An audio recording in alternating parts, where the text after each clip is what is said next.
with humility toward one another, because God shows favor to the humble. I encourage you to humble yourselves under God's divinity of humility.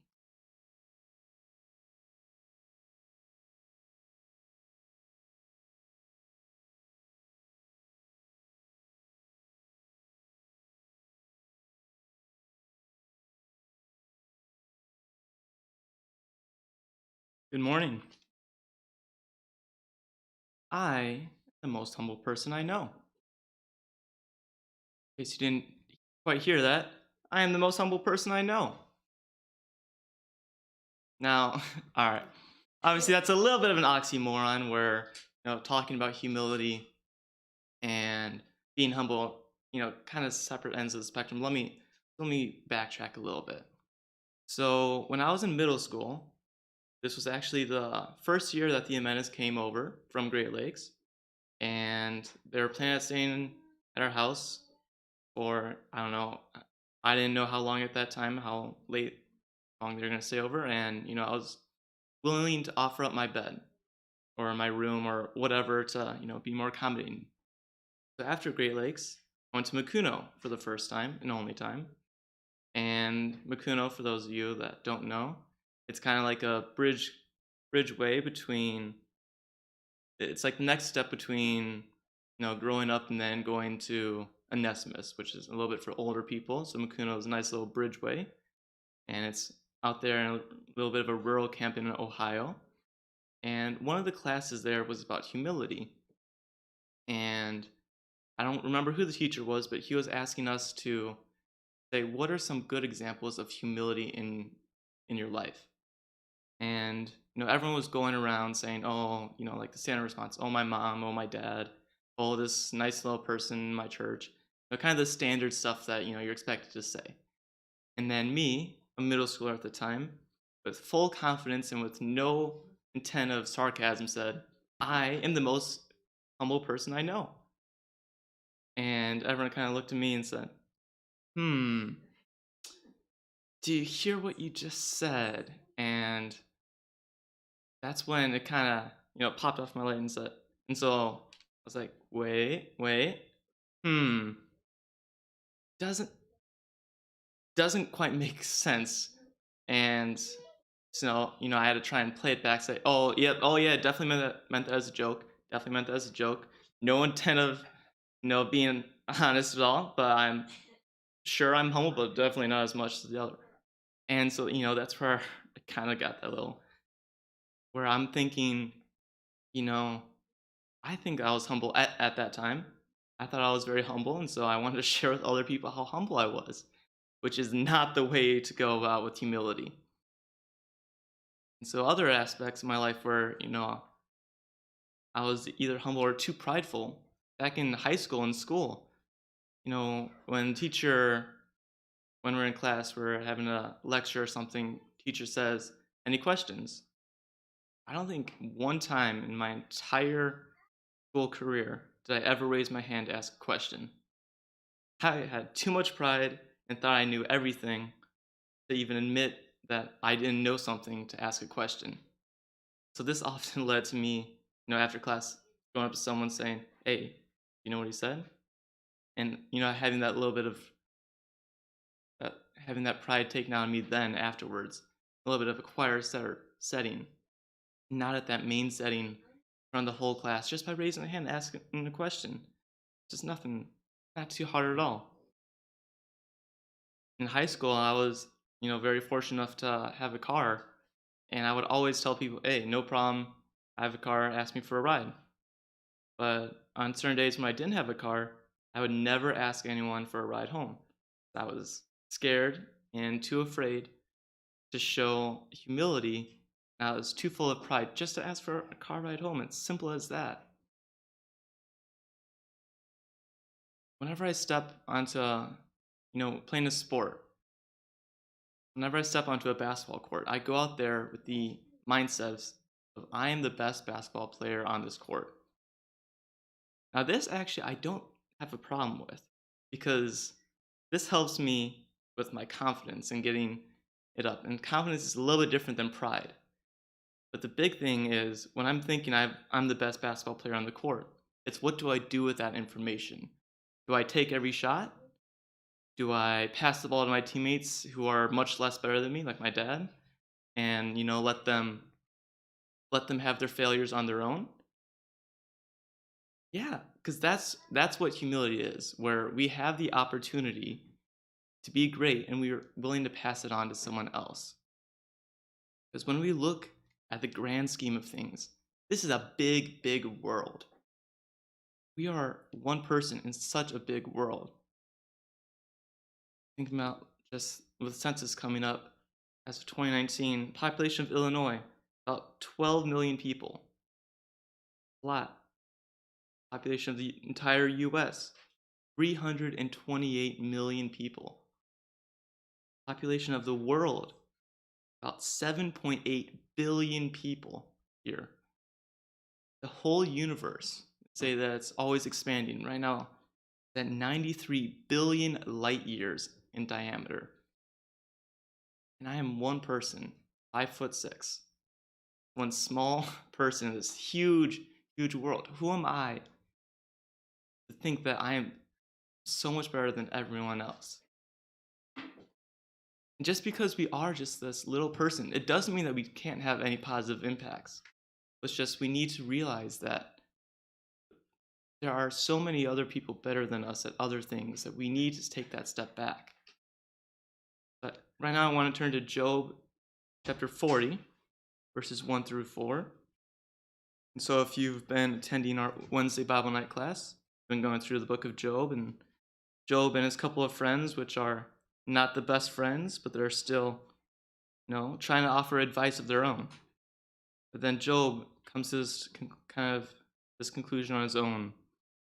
So Job chapter 40, verses 1 through 4. The Lord said to Job, "Will the one who contends with the Almighty correct him? Let him who accuses God answer him." Then Job answered the Lord, "I am unworthy. How can I reply to you? I put my hand over my mouth."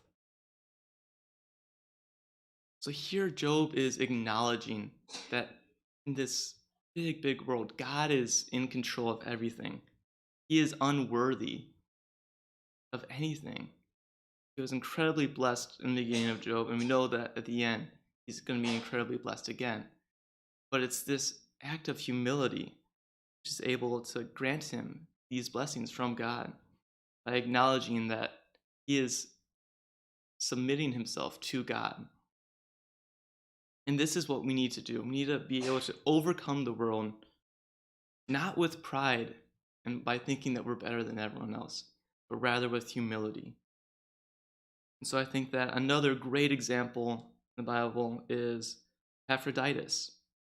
Who? Who? Epaphroditus? Yeah, he's mentioned twice in the entire Bible, both in Philippians. So actually, I want to turn to one of those right now. Philippians 2, verse 25 through 30. So that's Philippians 2, verses 25 through 30. But I think it necessary to send back to you Epaphroditus, my brother, co-worker, and fellow soldier, who was also your messenger, whom you sent to take care of my needs. For he longs for all of you and is distressed because you heard he was ill. Indeed, he was ill and almost died. But God had mercy on him, and not on him only, but also on me, to spare me sorrow upon sorrow. Therefore, I am all the more eager to send him, that when you see him again, you may be glad, and I may have less anxiety. So then, welcome him in the Lord with great joy and honor people like him, because he almost died for the work of Christ. He risked his life to make up for the help you yourselves could not give me. So Epaphroditus, again, we don't know too much about him because he's only mentioned twice, both in the book of Philippians, but what we're kind of able to guess from him was that he was someone in a position of power from the church of Philippi. And he was sent along with their gift to Paul as kind of watching over it and to be able to help out financially. But Epaphroditus, he was a great man and humbled himself the Lord, even to the point of risking his own life. It says he was ill for the Lord. And he's willing to put his body on the line for the sake of the Lord. That is the example that we want to have. And when we think about the book of life, when we think about all these great people, like you have Paul, Timothy, that's also mentioned here, and then you think about this one man who's not too common of a person that we might know about, but how he's putting himself on the line to spread the word of God. That is humility, where he's putting others before himself. And this is the ultimate dedication to the truth that we need to be having. Then the question comes, all right, so we want to be humble. How do we do that on a daily basis? And so with that, we need to realize that we can't strive to be somebody that we aren't. We have to live life according to who we are, not put on a false front for any other occasion. I think my dad's a great example of this when at work, when he's in kind of a higher up position, he still acts weird, to put it bluntly. Doesn't matter what his work position is, he's still going to be his same little weird self. And everyone loves him for it, for the most part. Partly because they can't say they can't. But it's because, he's taking that opportunity to be himself. And he's being himself and not putting on, a front for everyone else, where trying to be someone that he's not. That's an act of humility, where either some people, they don't like it, but it works for him. And we do need to recognize that we aren't perfect, not at all. We still live in a ton of sin in everything that we do. But the best part about having humility about this is even though we know that we live in this sin, we have hope. We have a future promised for us. Right now, we know that it's very difficult trying to, with COVID-19 still happening all these times.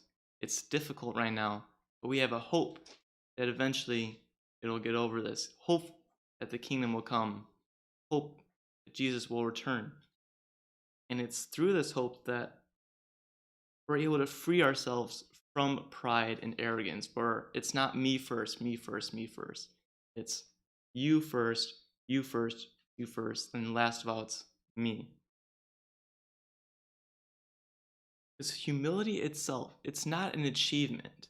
It's not when you're checking off, when you have this checklist of qualities that you want. You can have caring, loving. Humility, it's not on this list. Why? Because humility, it's a response to a situation that you have, a temporary response. You can be humble in one situation, but not in another. For instance, when I was kind of thinking of examples, I was thinking, maybe we're at a restaurant that has a nice piano, and someone hears that Nathan was a piano major, and they ask him to go play. And Nathan Nathan goes up and plays it. And, nothing wrong with that at all. But it's the mindset of why he's doing it. And it's that mindset which shows if he's humble or not. You have the mindset of saying, "Great, I'm gonna play so that other people are gonna, hear me play, and then they're gonna want me to play, and then I'll make all this money doing this, and all about me, me, me." Or you can go in with the mindset of saying, it's a nice little atmosphere. A lot of patrons are here and they're looking for a nice, quiet mood. I'm going to go and play for them and not make it about me. And that's the mindset that we need to look for in this situation. Assuming Nathan is doing it for the right reasons, which, again, I don't know. It's that situation that he's humble in. He's not checking off, okay, humility. All right, got that. All good for the kingdom now. But it's in this one act that he's able to be humble himself. So that when we're looking it up, all right, humble, humble, humble. All right, not humble there. Oh, most of the time you're humble. All right, it's good. And we don't want to be passive about using our gifts. Everyone here has a great gift. Gift of speaking, the gifts of playing soccer out there, gifts of teaching, you know, so many great gifts out there, and we can't be passive about this because humility does not equal passiveness. Because, and with that, there is such a difference between being humble and being passive or timid about using something. We need to be able to find that counterbalance between being humble for ourselves and being timid and being scared to show it for the fear of not looking humble. Just like with that difference, there's also a difference between having pride and having confidence in what you do.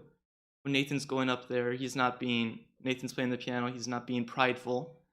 He's doing it, he's having confidence that he's doing it for other people. And that's the greatest thing about humility, is that it's not for us. It's for someone else. So I want to turn quickly to Micah 6, verse 8.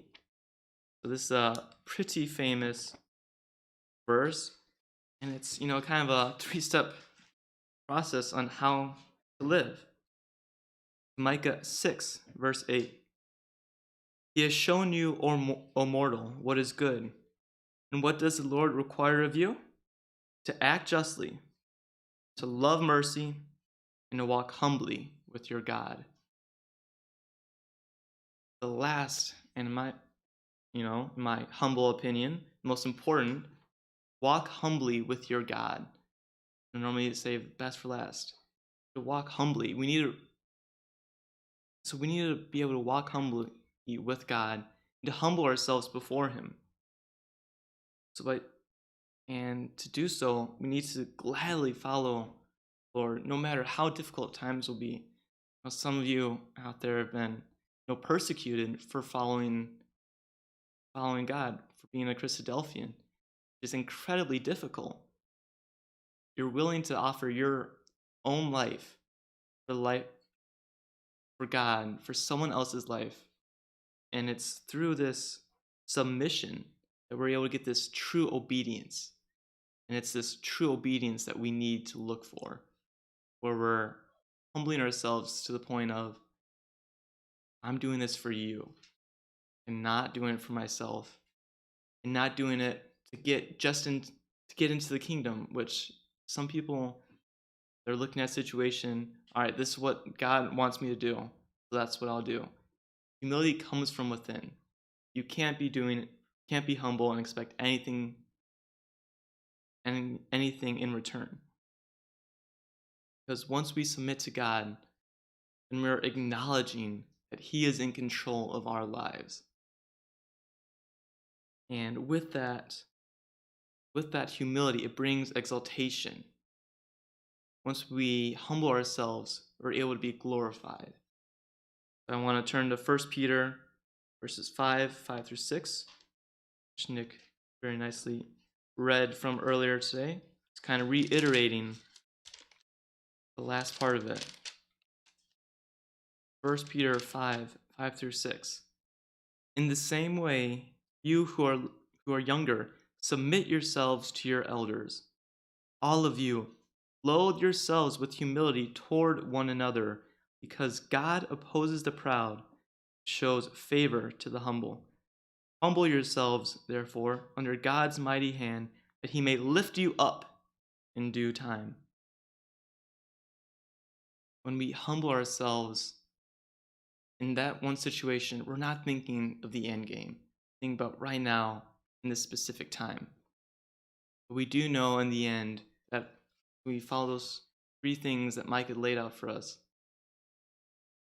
to act justly, love mercy, and to walk humbly. That's the steps that we need to have eternal life. So obviously, so many other great examples in the Bible of humility. But obviously, the best example of this is Jesus. And when you think of humility in comparison to Jesus, how Jesus was a servant for us, how He was a servant for His own disciples, how He washed His disciples' feet, doing the lowest of the low for them. And Jesus, when He was hanging out with sinners, fishermen, tax collectors, and the lowest of the low people. He didn't care about his position of power. And he's the Son of God. He doesn't care about all that. He's doing this for us. And the greatest thing that he ever did for us was offering his life on the cross for us, where he was willing, let himself die for us to have a hope. And that's when we're about to partake of these emblems later, when we think of his sacrifice that he had for us, how he was willing to humble himself to the point of death. And obviously, this is a very difficult thing to come and grasp with, which, if we're faced with the option of having death for ourselves to let someone else live, it's a very difficult question to think about. But we know Jesus' answer to that question. He was willing to offer himself on the cross so that we may have this hope. And it's through this sacrifice that he is glorified. And so I want to